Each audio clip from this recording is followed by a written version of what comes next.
All right, off to start what is supposed to be a 14-mile long run today. I'm gonna be honest, I don't feel like doing this. I've been up since 6:30, it's 8:30 now, and I've been procrastinating doing it ever since I woke up.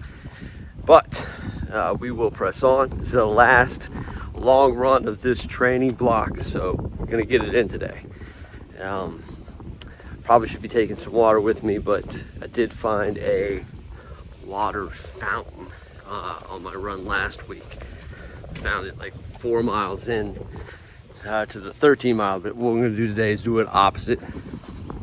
Makes sense, and then I don't have to carry anything. So, all right, that's me just procrastinating by talking more. Nothing left to do but to do it. Here we go.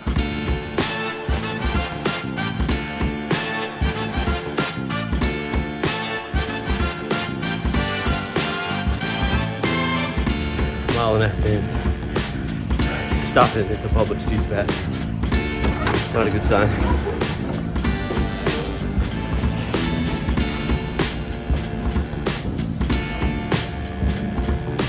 All right, short break over, back to the run.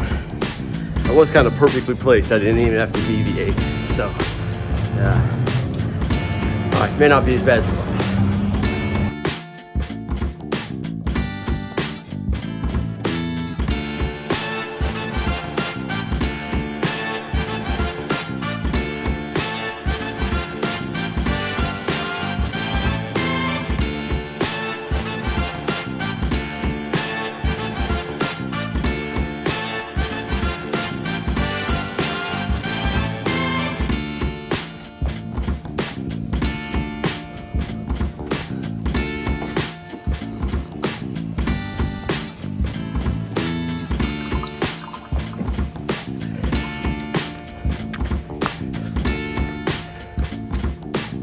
14-mile run is done.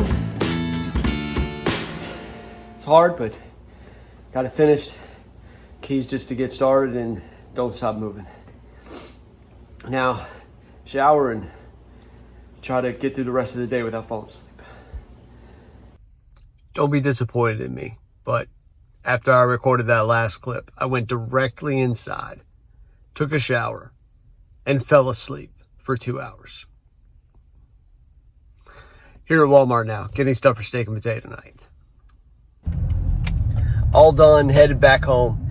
There are two things that if you're training or want to train for any distance, from the mile up to 100-mile distance. And I've coached high school track and cross country. I've ran everything from the mile up to the 50-mile distance. These two things, luckily, both are fairly easy. Both are free. But if you don't have them, you're not going to get past the first couple weeks of training. The first thing that you got to have is patience. This isn't going to happen fast. And especially if you're starting from scratch, it shouldn't. You should start very slow. There's a thing called the 10% rule. You should never increase your mileage, your daily mileage and your weekly mileage, both. You should never increase those by more than 10% at a time. So if you're running 10 miles this week, you should never run more than 11 miles the next week. And as you build up to what you would need to have a base to start a half marathon training plan or a marathon training plan, it's going to take a while to get up to the requisite, say, 20 miles a week that you're going to have to run to complete any kind of a plan. But that's okay. Take it slow. Be patient. If something starts nagging or you have a little bit of an injury, step back. And then when you come back in, again, take it slow. Failure to be patient and failure to take it slow is going to cause you to have an injury. That's when things like shin splints come up that are nagging little injuries that, unless you take 6 to 8 weeks off and do absolutely nothing, will continue to nag and nag and nag. So be patient. Absolutely obey the 10% rule and gradually ease up to whatever that minimum requirement is. Almost any kind of a training plan you'll find online will say kind of like a minimum mileage. And if you don't know what that is, then just add up what the mileage is on that first week of the training plan. And if you're not at that, then you need to use that 10% rule to work up to that number. The second one that I would say is consistency. And by consistency, I don't mean that you should blindly follow whatever plan you're following and make sure that you never miss anything. That's not what I'm saying. By consistency, I mean you are going to have to show up regularly. You can't just miss a week or 2 weeks and then jump right back into where you were and keep going. For this whole thing to work, to be able to work through a training plan, you've got to be consistent. And if you can't be consistent, it's going to be really hard to follow through.